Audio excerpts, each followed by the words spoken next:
புதுக்கோட்டை மாவட்டம் ஆலங்குடியில் செய்முறை தேர்விற்காக பள்ளிக்கு சென்று கொண்டிருந்த போது தனியார் பேருந்தில் இருந்து தவறி விழுந்த 10ஆம் வகுப்பு மாணவர் உயிரிழந்தார்.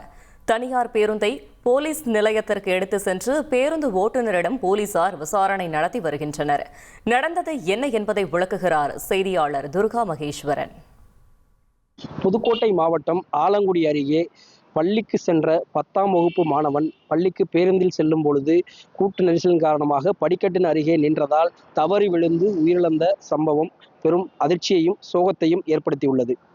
அதாவது புதுக்கோட்டை மாவட்டம் ஆலங்குடி வஉசி நகர் தெருவைச் சேர்ந்தவர் அழகர். இவரது மகனான 14 வயதுடைய புவியரசன் இன்று அவர் படிக்கும் பள்ளியான ஆலங்குடி அருகில் இருக்கக்கூடிய வல்லத்திராக்கோட்டை கிராமத்தில் செயல்பட்டு வரும் அரசு உதவி பெறும் பள்ளிக்கு வழக்கம் போல் தான் செல்லக்கூடிய புதுக்கோட்டை வரை செல்லக்கூடிய, அதாவது ஆலங்குடியிலிருந்து வல்லத்திராக்கோட்டை வழியாக புதுக்கோட்டை வரை செல்லக்கூடிய தனியார் பேருந்தில் பயணப்பட்டுள்ளார். அவ்வாறு செல்லும் போது அதிகமான கூட்டத்தின் காரணமாக மாணவர் பேருந்தின் பின்பக்கவாட்டில் இருக்கக்கூடிய படிக்கட்டின் அருகே நின்று சென்றதாக கூறப்படுகிறது. அவ்வாறு நின்று செல்லும் பொழுது கூட்ட நெரிசலின் காரணமாக அவரது பிடிமானம் தவறி ஒரு வளைவின் போது அவர் நிலை தடுமாறி பேருந்திலிருந்து சாலையில் கீழே விழுந்துள்ளார். இதில் பலத்த காயமடைந்து அவர் அங்கே இருந்துள்ளார்.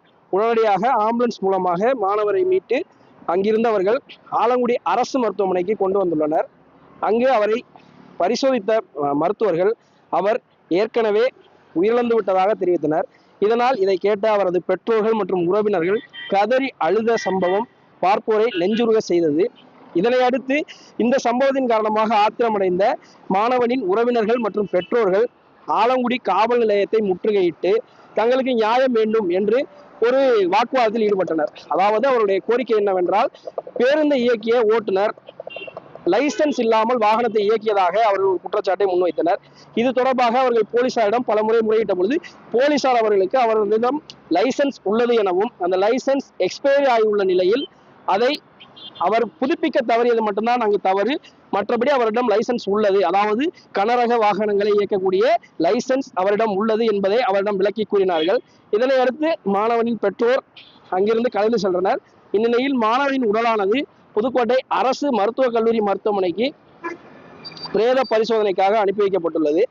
இது மட்டுமல்லாமல் ஆலங்குடி நகரில் இயக்கக்கூடிய அனைத்து தனியார் பேருந்துகளும் அதிவேகமாகவும் அளவுக்கு அதிகமான மக்களை பேருந்தில் ஏற்றியும் பயணப்படுவதால் தொடர்ச்சியான விபத்துகள் நடந்து வருவதால் இது குறித்து போக்குவரத்து துறையினர் உடனடியாக நடவடிக்கை எடுக்க வேண்டும் என்ற கோரிக்கை எழுந்துள்ளது.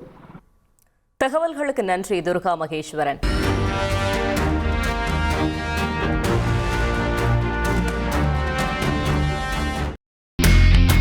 இனி செல்லும் இடமெல்லாம் செய்தி.